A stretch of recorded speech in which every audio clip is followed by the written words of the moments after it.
What's the most creative, malicious compliance you've ever witnessed? My great-aunt Beatrice lived in a mansion filled with three things: cats, junk, and spite.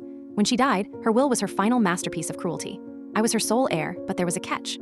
To inherit her considerable fortune, I had to first spend 1 year living in her house and personally catalog every single item within it. It was a poison pill. She knew I was a minimalist with a dust allergy. She wanted me to suffer, to drown in her hoarded junk for a year before I could get a dime.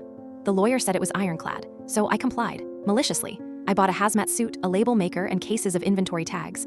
I wasn't just going to catalog her junk, I was going to document it with the ruthless precision of a crime scene investigator. Item 1, half-eaten tin of sardines, circa 1988. Condition, festering. Item 2, porcelain doll, single eye, suspected demonic possession.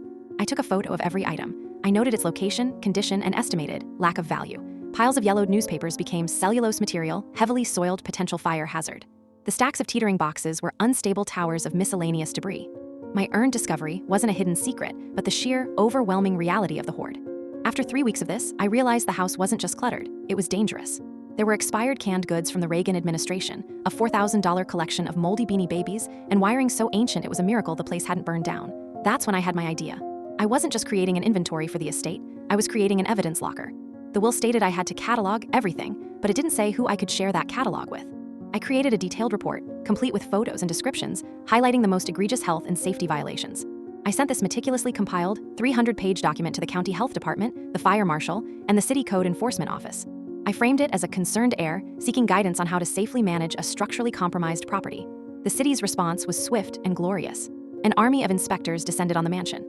They found black mold, asbestos, a rat infestation, and enough fire code violations to shut down a small city. The house was immediately declared uninhabitable and condemned. Aunt Beatrice's trap had a fatal flaw. The will stipulated that I had to live in the house to inherit, but if the house was legally uninhabitable, the condition became impossible to fulfill. The court voided the clause. I inherited everything, free and clear. A week later, I stood on the sidewalk and watched a bulldozer tear down the mansion. The first thing I did with the money was buy a small, clean, minimalist apartment with a very good air purifier.